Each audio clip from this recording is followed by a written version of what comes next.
John from JO Ventures Outdoors, and today I have a update on a leather project that I did for Big J's Knives.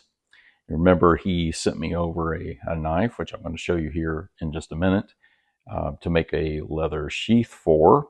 And then I also have received a knife from Boston Blade Reviews right here. So I want to talk about both of these pieces here today, just kind of give a little bit of an update and then a little bit of a reminder on a channel update too, coming up in the future. So those are my items for today. Let's get into it.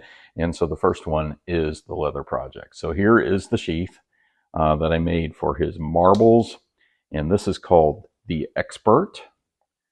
The Expert. I think I called it something else in the other video, but hopefully I've got it right this time.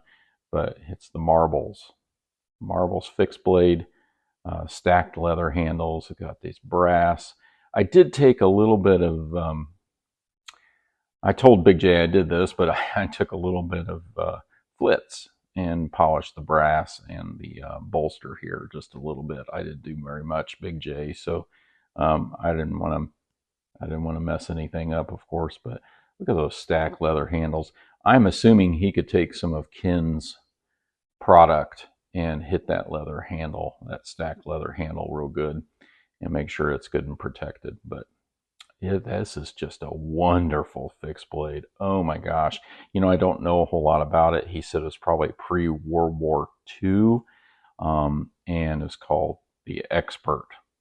So that's the knife, and then he needed a sheath for it because the sheath he brought it in was this one, and I think this was just an old sheath that maybe he had, or maybe the knife came in, and so it definitely needed a new sheath. So I went very traditional with this, and making the sheath, and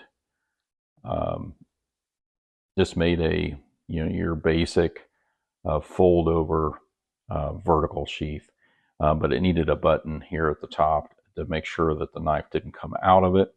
It has a nice welt here down on this side. You can see that. It has a nice welt to keep it from... the welt is a piece of leather, in case you don't know, that's glued and stitched between these two pieces of leather. And so what that happens on a fixed blade, you really need to have that, because this sharp edge will cut into your stitching over time, or potentially could do that. This particular sheath does not have a welt. So will this work? Yeah, it would probably work. It did, right? But I like having a welt, and you can see the welt, top part of the welt right there. That makes this very tricky. Sheaths with welts I find to be tricky. But you also have, stitching this belt loop together.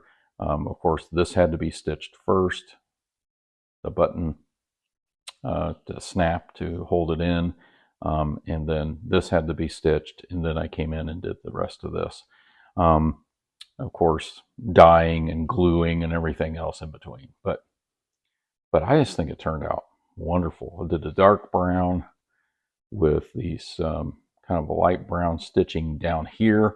I did more of a dark brown stitch or thread up here, so it wouldn't be as noticeable, and kind of blends in a little more, and then make this kind of be the show part of the sheath.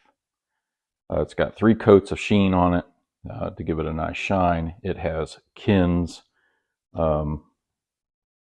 product on it to protect it. I'll probably do another coat of that. But that's the sheath I made, and this marbles fits right into this sheath perfectly. The snap is a little tight, Big J, but it will stretch over time, but it needs to be tight. And there you go. Look at that.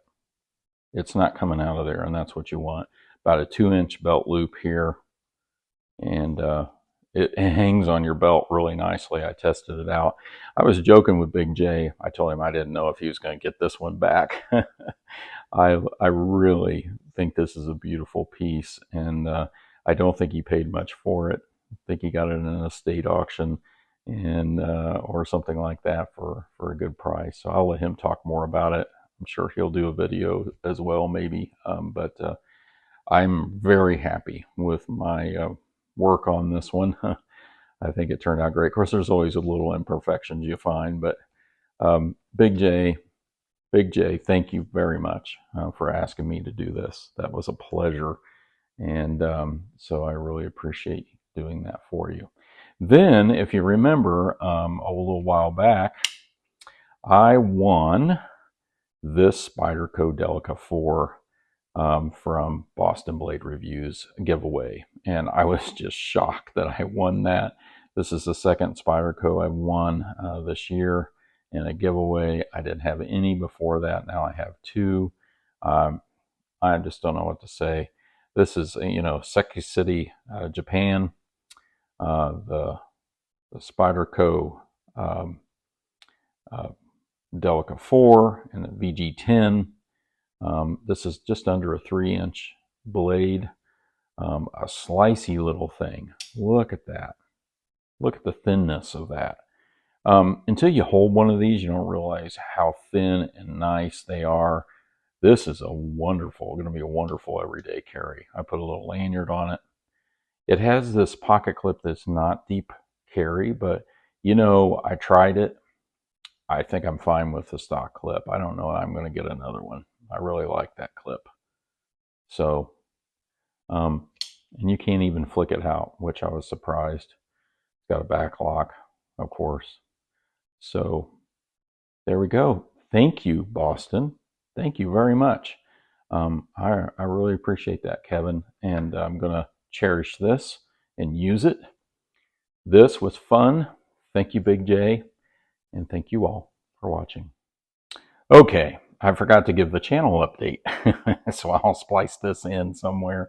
Don't forget that at 750 subs, when I hit that, I'm going to give away this knife, which was made by Ray at North Star Knife Reviews, and this sheath, which I made. And this is my 750 giveaway. I will put other items with this. I have another knife. I have potentially some other items that'll go with this. So I have a whole package. I'll tell you more about that. That will not be announced in the video title.